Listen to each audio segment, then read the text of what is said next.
until a few years ago, the sort of data within the podcasting industry was very limited. It's gotten a lot better, and we were facing a lot of pain points and challenges on the production side of our business, because when you're working with the PwCs of the world, you can't just get away with giving them download and unique listener metrics. Like, that's just not going to be enough. They're looking for Google Analytics level data, and if you can't provide it to them, then they cannot justify the creation of new production budgets.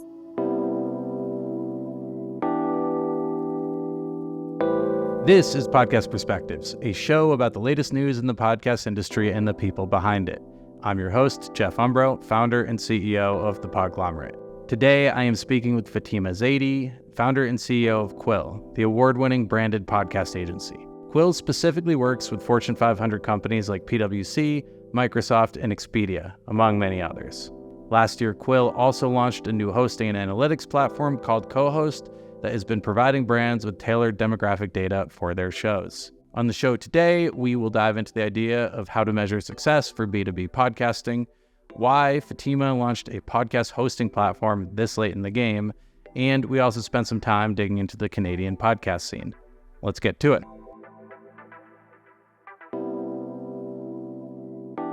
I want to talk to you about what is Quill and how you came to actually start that company. Yeah, so Quill is a full-service production agency. We work with Fortune 500 brands to create their branded podcasts. So very specific niche. We work with the PwCs, the Expedias, the McKinseys of the world. And we do operate in a very specific sort of, I would say, vertical. And we also are responsible for audience growth for their podcasts as well. And so typically our clients are looking for us to do complete end-to-end work, from creating a high quality production all the way to bringing in their qualified audience. Until a few years ago, the sort of data within the podcasting industry was very limited. It's gotten a lot better, and we were facing a lot of pain points and challenges on the production side of our business, because when you're working with the PwCs of the world, you can't just get away with giving them download and unique listener metrics. Like, that's just not going to be enough. They're looking for Google Analytics level data, and if you can't provide it to them, then they cannot justify the creation of new production budgets. So we went and built CoHost, which is really the first platform, at least at the time, that was servicing brands who are podcasting to provide you with very premium analytics on your listeners. So things like age, gender, household income, occupation, what platforms are they coming in from, what companies are listening to your podcast, revenue sizes, industries. And that's really the kind of sort of data that they're looking, or at least our clients are looking for, to sort of inform success. And then from there also justify continuing to podcast. And so Quill is a tech-enabled agency, and our product is called CoHost. I have 1,000 questions based on what you just said, so I'll just take them one at a time. I wanted to start by just talking to you about what it looks like when a brand comes to you asking for, a podcast. Are they aware that they're asking for like a B2B podcast when they come through the door? What does that process look like? It's a bit of an education process, just because I think that, oftentimes we get the vanity projects, which we won't take on. The CEO trying to become an influencer with no sort of thought or process around what business objective the podcast is going to serve. It doesn't always turn out to be a B2B show. And I think our team is actually very particular about creating podcasts that don't necessarily sound like the shows that are out there today. So we love doing narrative shows for corporations and even B2B companies. And we love it when companies allow us the creative flexibility to create content that isn't dry or, sounds like a sales infomercial. But there is a bit of a, and when I say a bit, I mean a very long sort of education process and learning curve. One, we don't hodgepodge shows together. You can't have a podcast up and running that's a high quality show in just a few weeks. And two, nobody wants to hear another interview style show with two people talking for 30 minutes straight. So I think it's a bit of a education on formats and what really resonates with listeners. Another education component is not to hodgepodge a show together and really take the time to invest and do it properly. And then the third education piece is setting aside enough time and resources for marketing the show, not just production. I think that a lot of B2B/branded podcasts really do need to define what they're hoping to do before they actually go through the execution part. So how do you do that? Totally. So for example, we have a client, he only interviews CMOs. It's an interview style show. The entire objective of the podcast is to target chief marketing officers to provide value to that space or very specific industry vertical. And honestly, the show does really well because it doesn't have a lot of competition in terms of other podcasts that are similar. And two, because it's such a niche audience, we have found that people seek out the content. It has created some sort of a natural community around the podcast, and every CMO out there, whether it's in the US or Canada or global, wants to either be on the show, is listening to the content, is engaging with the show in some capacity. And so, to your point, I think identifying the business objective, which you can do very early on in the podcast strategy, thinking about what does success look like, thinking about how you want to position your show in the market, what is your competitive matrix, what other similar shows are already out there, filling the same objective that you are, and how are you going to be the first, the best, or different. I guess this is a maybe silly question, but how often do people have those goals in mind before they come to you versus after? I don't think that's a silly question at all. In fact, I think it's silly that people don't have the goal in mind when they come to us. So many times, either they don't know what success looks like or what the objective of creating the show is. And if you don't know why you're creating a podcast, I don't know if it's the right strategy for you. And then the second sort of surprising sort of factor is how many people want to start a podcast because they think it's going to make them famous or give them, some sort of industry clout. And absolutely, I think podcasting is a really great way to build brand awareness, thought leadership, position yourself as a subject matter expert. But if you want to become famous and become an influencer, then you probably want to go out and hire a publicist or a PR team that, can turn you into an influencer. I don't know if podcasting is the right strategy. And sometimes those conversations can be a little bit difficult, the CEO vanity projects. How do people find you, or how do brands find you when they're looking to make their next project or podcast? That is a very good question. And that is actually a question that comes up all the time. I mean, it's so interesting how many people in the industry think I have like a PR background when I don't have a PR or marketing background. I'm not a PR person at all. However, I do recognize the importance of being out there in the community through speaking engagements, through volunteer work. I'm the chair for Sick Kids Hospital. I teach at University of Toronto. I teach podcasting there. I am constantly doing pitching, I'm doing Quill's PR myself. So I pitch journalists day in, day out, trying to get coverage. And that's actually how our clients are finding us. It's through conferences, it's through articles that we're popping up in, it's through my LinkedIn, it's through one handshake at a time by keeping my network warm. It is a grind. Building a business and then being responsible for all of the outbound sales is it's a lot of work. And I think that if people are looking for overnight success or instant gratification, they're not going to find it, just because similar to building a podcast audience, it is a marathon, not a sprint. And I would say I probably bring in about 60 to 70% of our sales just through our network. And then the rest is, I would say, referrals, word of mouth. The landscape is not what it used to be. I mean, when we launched Quill, there were not a ton of competitive agencies and production teams out there. And now there's a production team for every sort of vertical. If you're looking for a not-for-profit podcast, there are 5 experts. If you're looking for a corporate show, there's 10 experts. If you're looking for an indie show in the influencer space, there's 10 production agencies. Wasn't the case when we started Quill. So we've had to really adapt our sales technique.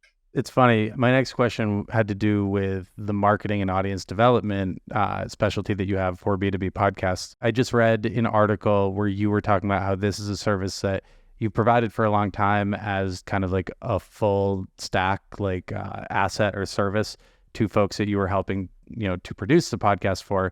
And now it's kind of a one-off service because there was a demand for it. What have you found since you've started offering this as a service externally or to third parties? It from an outside perspective, it looks like you're pretty successful.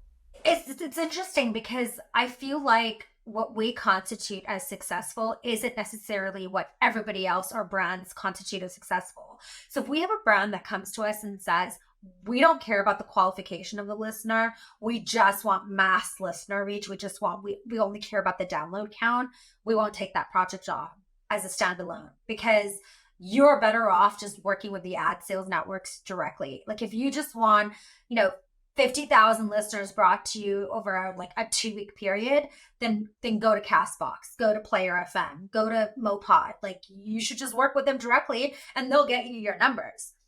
Where the project makes sense for us is if you're looking for very qualified listeners to come through. You're not just concerned with the download count, but you're concerned about the listener being the right listener. And the reason they want to work with us is because we have a very fleshed out marketing team that is committed to organic, owned, earned, and of course, paid is a very small portion of that. Maybe 5% of our efforts is going to be on paid. We all know paid is easy. You just allocate the money and the vendors do all of the work and it brings in the numbers. But that doesn't necessarily bring in the right numbers or the right listeners. And we know it doesn't. We see all of the traffic coming through on CoHost, and like 80% of the time it's bot downloads or people who are dropping off in the first 5 minutes. It takes a lot of effort and it is a grind. It is a lot of work to be doing PR pitching and playing the long game essentially. But what it does is it actually brings in your qualified audiences and listeners. And we really think that the marketing or the future of podcast marketing needs to be paid balanced with a lot of these organic tactics. And so we're now offering it as a standalone. It's expensive because it's a lot of hours put in. It's a lot of work, but we're not about the instant gratification and like hitting 100,000 listeners overnight, because like for us, success is actually hitting your ideal listener profile. And how do you qualify a qualified listener? Like what are you looking at? What tells you if it's somebody that you're aiming to reach? So this is where CoHost actually comes in. It makes our life a lot easier. We so first we have like a whole list of engagement metrics that we're measuring. So average consumption rate for the show, but also for each individual episode. We know it needs to be in the 80th percentile. If they're dropping off in the first 5 to 10 minutes, they're clearly not engaged with your content. We're measuring loyal listeners, repeat listeners, are people staying on for the entire season? And then beyond engagement metrics and where the drop-offs are happening, we are also measuring things like demographic data. So are we hitting the right age profile? Are we hitting the right household income profile? We can give you metrics like family, pets, or do they have children? What are their social media habits, interests, hobbies, and lifestyle? So we look at all of that and we create like a bit of a brief for who the listener is. So we measure all of the demographic data. And then on the flip side, for B2B shows, they really care about the companies that are listening for a couple of reasons. One, a lot of B2B shows are looking to build a better relationship with their customers or their stakeholders. And so if we can give them a list of all the companies that are listening to their podcast, we're essentially showing them whether or not they're qualified target audiences. They also use those lists and convert them into sales pipelines for themselves. So if, Walmart is listening and they know that that is a potential really good lead for them, then they go out and reach out to Walmart and build a relationship with them, ask them to be a guest on the show, show them the stats on how many employees at Walmart are listening to the podcast, which we can show you on CoHost. So I would say those are sort of the metrics that we're looking at to sort of identify success. We don't really care about the listener count. We had Harry Morton on the show from Lower Street a while back, and he had this idea, which I've heard elsewhere, but your show may only have 500 qualified listeners, and if you can get 400 of them, that's a huge success. Oh, 100%. Think about 400 people in your living room. Like, think about how many people that is. If you're reaching 400 of the right people, then ultimately, why does it matter if 10,000 bots are listening to your show, or 10,000 17-year-olds that are not your qualified audience? Harry and I very much are cut from the same cloth in terms of like what we think matters in the industry from a measurement perspective. And something that Dan Meisner and I talked about a very long time ago, and I still resonates with me today, is not enough brands are using the cost per minute of human attention as an ROI metric. And podcasting is in such a unique position where we can actually calculate that and use that as an engagement metric. So that is kind of the work that we're doing at CoHost. We're really hoping that the industry kind of follows suit. And I think that while we keep prioritizing ad sales, it's going to be very hard for us to break through the noise. So I think that what you guys are doing is so cool, and it's so interesting technologically how you did it. So I wanted to spend a minute just talking about how did you stand up a technology platform on top of the agency that you were running? Yeah, it's definitely aged me very very drastically because the agency took off and we knew that we sort of wanted to build this product. I just didn't see a need to bring in an external capital. We tapped into a lot of grant funding, of course. In Canada, if you are a female founder creating a new technology, which we did, this technology has never been created before. And not only has it never been created before, I'm a BIPOC founder. So that, again, there's like very big buckets of grant funding available to people like myself. I will say that definitely lots of challenges with bootstrapping. People ask all the time, if you could do it again, would you raise capital? I probably still wouldn't raise capital because A, we just didn't need the money. Like the agency was able to fund the product. B, we had no pressure internally to like make investors happy. So, product is a bit of a slow burn. And the only people that you're accountable to is myself. I'm the only stakeholder on the cap table. And so if we don't have a good month or if we make a really big mistake, and goodness, there's been so many mistakes along the way that we have made, all we do is think about what the key learning is, how we're going to ensure that it doesn't happen again, and how we can move forward. But there were some roadblocks for sure. We can't grow as quickly as we want.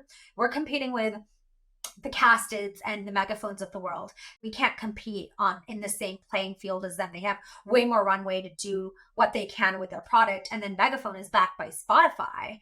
And Omni's backed by Triton. So all of these players that we're competing with are backed by incredible, I would say, revenue sources. And so ultimately, we do have challenges in that what we're doing. We're being very scrappy. We have a very small dev and product and R&D team. We're not able to move as quickly as we want, but I would say at least we get to enjoy the process. I love that. As a bootstrapped founder myself, every day I kick myself for not going out and taking financing.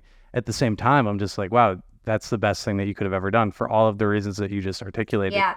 You mentioned earlier that you're able to get a lot of demographic data for your listeners. Can you walk me through how that works with CoHost? Okay, so when someone listens to the podcast, we get a log. It pings our RSS feed. And what we do is we take those sort of logs and we send them off to our third-party data enrichment partner. We have actually a couple data enrichment partners we're working with. One of them is Clearbit.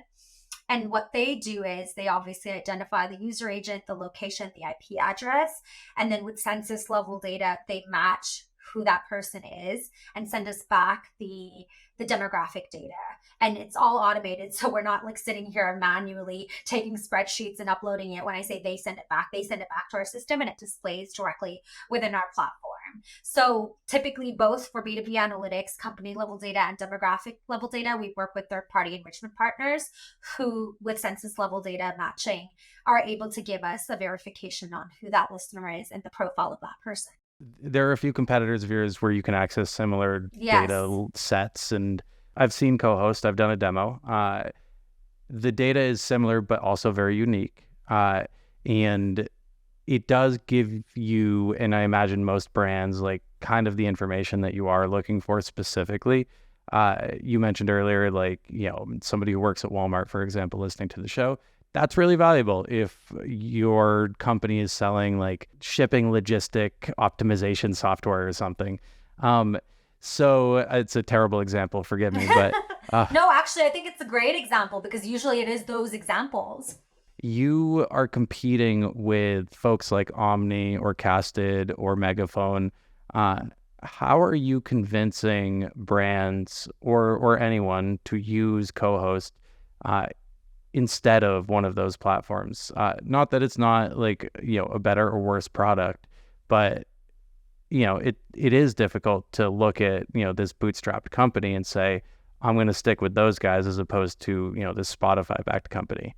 Yeah, so interestingly enough, we no longer have that challenge because CoHost is not just a hosting platform anymore. Recently, only a month ago, we launched our prefix.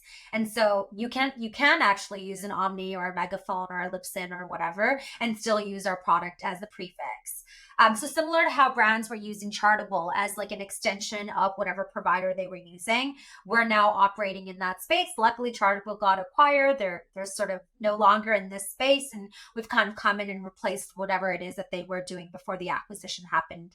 And truthfully, the innovation stopped. So I actually am like a huge fan of Omni. Like I think Omni is I'm so impressed with Sharon and what she's built. And to be honest, if somebody was just interested in looking for a prefix option, I would say absolutely host with Omni and come to us for that additional demographic and B2B analytics enrichment. And we just provide you with an added layer of the data that, other hosting providers aren't providing at this current moment.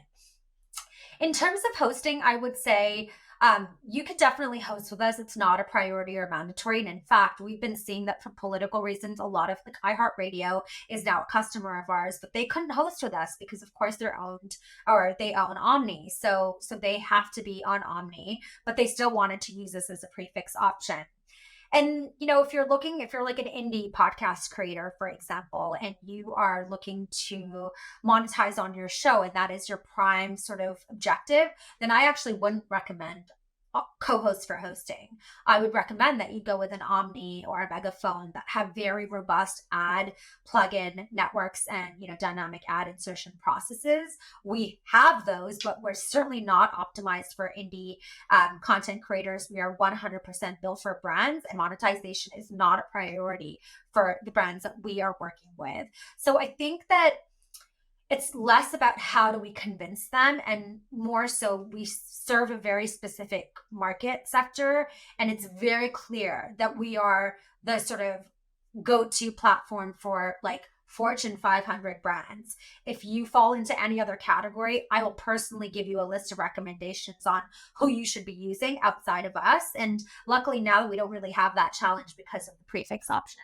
When I did my demo, they gave me like a little hint that the prefix was coming, and I was so happy because, Yeah. it's a big deal to move your show from platform to platform if you have, a big robust offering or a lot of shows or something like that. Separate from that, do you have any plans to launch like attribution tracking or anything like that? Most definitely. We are currently in the process of, we're almost done. Campaign attribution data is really important to us. We obviously have tracking links so we can see where the listeners are coming in from, but measuring drop-off points, for example, for each episode. So episode consumption, show consumption, all of that data is extremely important. And we're in the process of building that out right now. I wanted to spend a minute talking about the Canadian podcast scene. It's interesting to me because there's a lot of organizations that operate in Canada, more than most people would probably imagine. Outside of the CBC, you have Quill and CoHost, you have Jar Audio, Pacific Content, Rogers, which owns Pacific Content. Yeah, Frequency Network. There's so many. Triton, yeah. You mentioned earlier before the interview, there's a big difference between Canadian and US podcasting. Like, how would you define that? Okay, so I'll start off with the good and then I'll go into the bad. So the good is everything that you just listed. We have so much talent in the podcasting industry that is located in Canada. It's actually pretty comical. We laugh about this so much. We're like, all of the awards are being won by like 80% Canadian companies and Canadian talent. And when I think about some of the smartest people in our industry, a lot of them happen to be Canadian. Yeah. But all of these companies that you just mentioned, Jar Audio, Pacific Content, Bob Kane is Canadian. Of course, like AdvertiseCast has a Canadian office. Sharon is now based out of Montreal. I consider her to be an honorary Canadian. We're all really good friends. And not only are we really good friends, we're all competitors who work really closely together to fill competitive gaps. And I think by proxy of having that mindset that competitors can work really closely together and support each other and actually doing so, we have helped move the industry forward and like propelled each other up. Like I would say a lot of these competitors have really helped us do better at our jobs and vice versa. We're always looking for a way to give back.